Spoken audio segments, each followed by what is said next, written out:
Welcome to The Artistic Spot, a podcast about art, talent, and entrepreneurship, where you are also the artist. And now, your host, Jose Rodriguez Marmol. And this is how we welcome you to Artistic Spot, a podcast about art, talent, and entrepreneurship, where you are also the artist. In Artistic Spot, we're actors and actresses of our own movies, singers of our own musicals, and writers of our own books. In Artistic Spot, you're also the artist. Artistic Spot is brought to you by JJ Arts and Design Productions from Orlando, Florida. They also offer art workshops for kids, adults, so they can discover their artist within.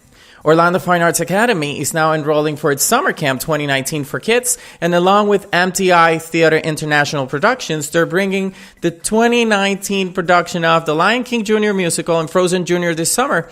Do you want to know more information? Just go ahead and follow them on social media, Orlando Fine Arts on Instagram, or just go ahead and sign up on the website, www.orlandofineartsacademy.com. So no further ado, we spoke that in Artistic Spot, we're actors and actresses of our own movies and singers of our own musicals. And speaking of which, we have a very special guest tonight.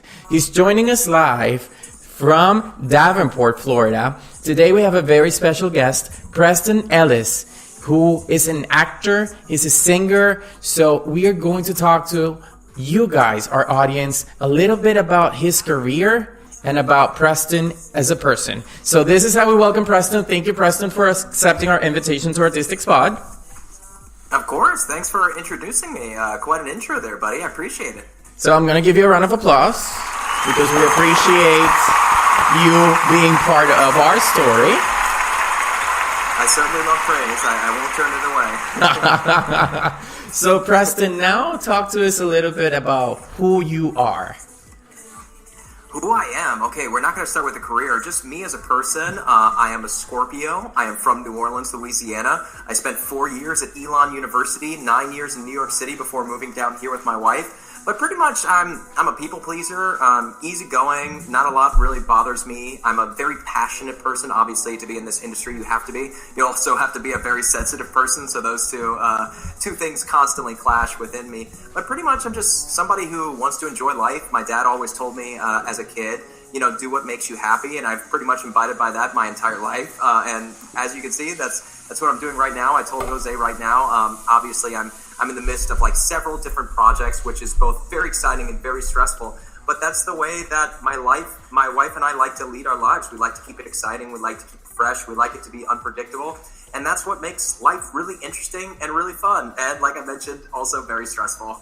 Of course. And you mentioned something which is really important, that your dad told you to do whatever made you happy, and you're now doing it. And you said that you have several projects on the table, around 7 at the same time. So talk to us a little bit about that, because we know that Preston is an actor. He's also a singer. You have been in musicals. You have a podcast, which we're going to talk about in a few minutes. So talk to us a little bit about how that acting career is starting for you. Definitely. Before I get to the acting career, I'll get the boring stuff out of the way first. Stuff that you guys probably aren't interested in. Maybe you are. About 2 years ago, I started writing for the National Basketball Association. I wasn't being paid very much. It was initially for free, and then it became a couple of dollars. The podcasting thing was basically just to make some contacts. And all of a sudden here, now I'm making a significant amount of money. I'm credentialed at basketball games. I wrote for a national syndication called Bleacher Report, which is a subsidiary of CNN and Turner Sports.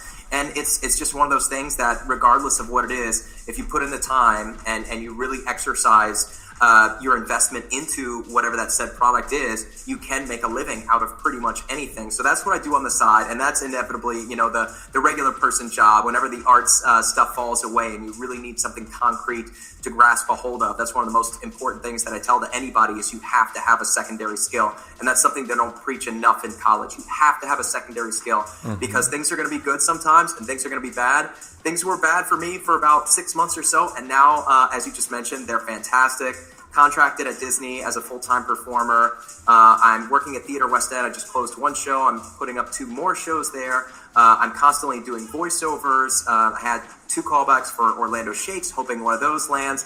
A couple of other projects that I can't talk about yet. But just there's just it's when it rains, it pours, and when things are really difficult, it really seems like you're not going to see the sun, and it seems like there's no end to your struggle. But at the crux of that, at the end of that, life just finds a way, and you find whatever it is you're seeking. If you put in the work, if you put in the investment, if you remain positive, I just feel like everything happens for a reason. And with that being said, the next year is going to be very good to me, and then I'm probably going to struggle again. Just a very quick story. One of my friends in New York City, I'm going to name drop here if any of you know who he is. His name is Jose Lana. He did 3 original Broadway shows back to back to back, bought himself a really nice condo in Chelsea, and then for 3 years could not book anything. Wow. There's another girl at Finding Nemo the musical who was in 2 Broadway shows back to back, and very similar, couldn't book anything for 3 years, eventually got herself onto a Disney contract on a ship, and now she works at Disney full-time. She's been here, I think, for 5 years. So the struggle is always real, but I try to always remain positive, and I never stop working. And I think that's the most important thing, is just being positive, and you just can't stop. No matter what anybody tells you, no matter how many doors close in your face, you just have to keep pushing through. You mentioned something which is really important, is staying positive. But how can you stay positive and have that positive energy and maybe that positive vibe as well when you're struggling? You're mentioning that your friend, Jose Lana, that he purchased a house and then he couldn't find a contract for 3 years. So how hard can it be for someone to not know what the future beholds for them? When you have everything in your hand and it suddenly goes away, it can happen. But how can you remain calmed and on your feet and say, this is just temporary, it's raining, but eventually the sun will come out?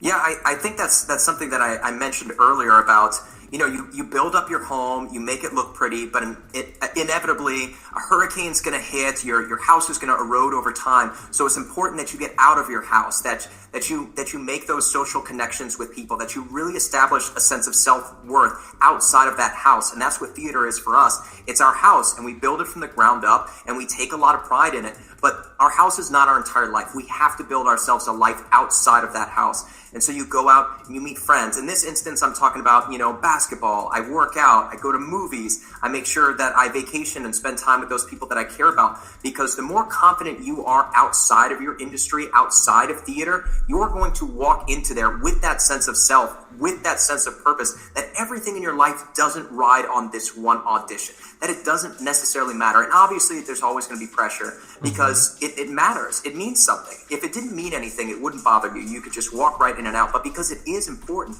and because you are so passionate about it, you are going to take that into the room with you. But you also have to understand that this audition isn't everything. It's an opportunity to meet somebody. It's an opportunity to leave an impression, but it ultimately does not matter. In the span of the universe, I don't care what the callback is. I don't care who's in the room. It does not matter. The only thing that matters is your sense of purpose, your sense of self, and how you feel when you walk into that room and when you walk out of that room. And you build that foundation inside your house, but you also build it outside of your house.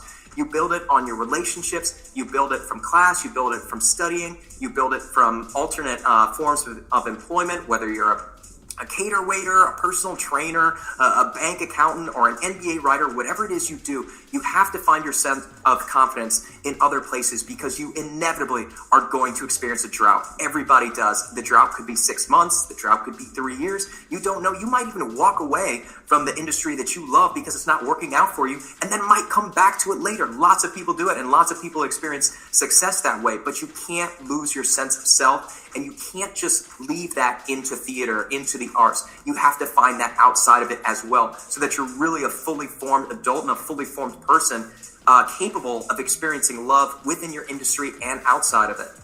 So you mentioned something really important as well, that you used to be in New York, correct? So what made you decide and say, this is not my time here in New York, it's time to pursue something different? It's time to go and pack my bags and bring my family to another city, to another state, and start from scratch.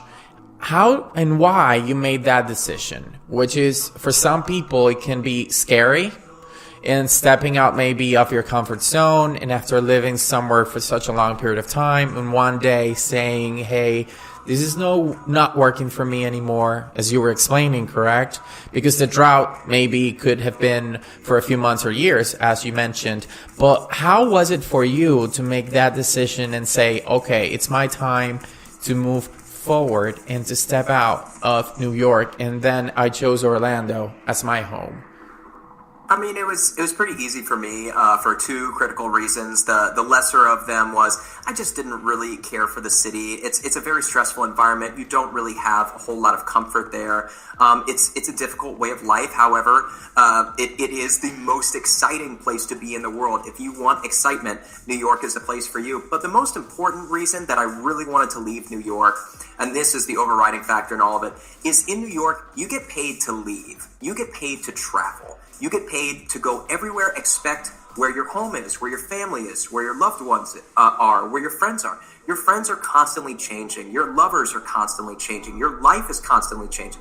And that's really exciting when you're, in your 20s. But as you get to your 30s and you just want to be around the same people, you want to be around the same apartment, you want to be around the same pet, and you don't want to be uprooted all the time, you want to set a foundation for yourself, well, then New York really isn't the place for you, because while you might book a Broadway show that could potentially run for 10 years, and who's to say maybe they want you in it for all 10 of those years, more often than not, you're probably not going to work within the confines of New York, and if you do, it's going to be like a contract here in Orlando. It might be a year, it might be less, so you are always going to be shifting. And that really works for some people. But for me personally, I really wanted to be around my wife. I really wanted a pet. I was tired of living in people's basements in Illinois or in people's outhouses in Connecticut. Not to say that the housing wasn't appropriate. In very many instances, it was really nice. But there's just something about living at home. Not necessarily always living at home, but living at home 9 months of the year, let's say. Because when you live in New York City, more often than not, if you are successful in theater, it means that you're not in the city. And that can get pretty old after a while, especially when you establish really meaningful relationships with people you don't want to be apart from. Yes, that's definitely true. So it's finding and just looking forward or having a sense of stability, maybe, which is very important for you nowadays. Yeah, definitely. As you get older and you start to think at the end of the day, people don't care if I, worked at Ivoryton Playhouse or Stages St. Louis. The only people that really matter are your very close friends, your wife, your family, your parents. And at the end of the day, you just want to be close to them. And I still get to do what I love. I still get paid very well to do what I love. In some instances, more so than I did in New York. So I still get to do what I love, and I get to be around the people that I love year round. So for me, the question was a non-starter. Yes. So now, Preston, talk to us about your musical career in the musical theater, since we have been talking about how it is in New York, and now you perform for the Walt Disney Company, and you have a contract with them as a performer. And talk to us about how that started for you. How did your musical career start back in time? Sure. I went to a boarding high school. It was a Catholic all-boys boarding high school.